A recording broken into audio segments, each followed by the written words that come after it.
আজকে mutton curry বানাবো, তার জন্য মাটনটাকে নিয়েছি। আর এই হচ্ছে রসুন, আদা আর পেঁয়াজের পেস্ট নিয়েছি, ম্যারিনেট করব। এবারে নুন দিলাম, 2 চামচ ভর্তি ভর্তি করে নুন দিলাম। এবার এই হচ্ছে হলুদ দিলাম, লঙ্কার গুঁড়ো দিলাম, এটা হচ্ছে কাশ্মীরি লঙ্কা, কাশ্মীরি লঙ্কার গুঁড়ো, এটা হচ্ছে ভিনিগার দিলাম, সর্ষের তেল, এটা হচ্ছে সর্ষের তেল।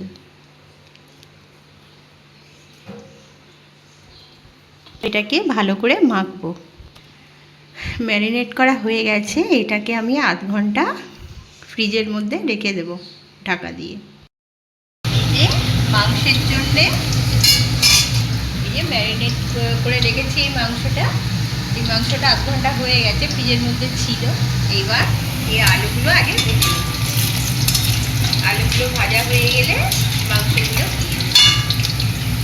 ভাজা হয়ে গেছে, তুলে নিচ্ছি। এই যে এবার এই ফোড়ন হিসাবে আমি এটা হচ্ছে এলাচ, লবঙ্গ আর দারচিনি দিলাম। এবার পেঁয়াজ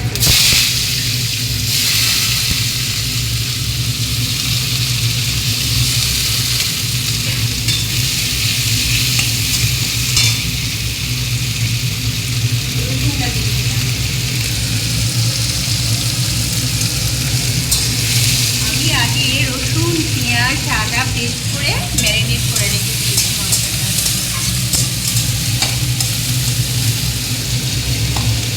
এবার এগুলো কষা কষা হয়ে গেলে তারপর মাংসটা দেবো।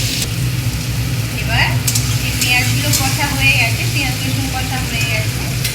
এবার আমি এই ম্যারিনেট করা মাংসটা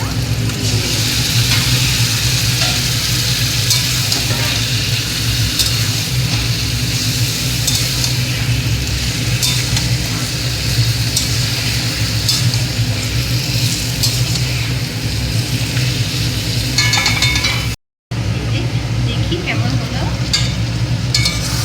এই যে প্রায় কষা হয়ে এসেছে মাংসটা।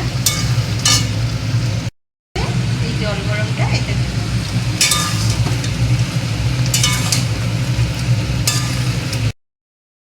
কষা হয়ে গেছে, এইভাবে কষা হয়ে গেছে।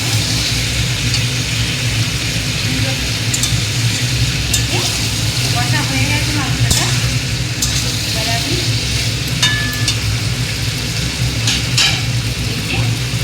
প্রেসার কুকারে করে দেব।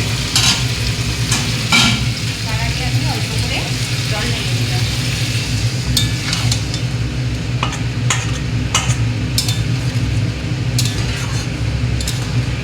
এবার এটাকে নিয়ে আমি প্রেসার কুকারে দেব।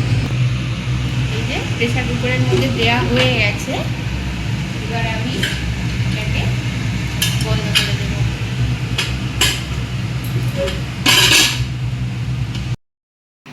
মাংসের ঝোল রেডি হয়ে গেছে। এবার আমি মাটন কারি রেডি।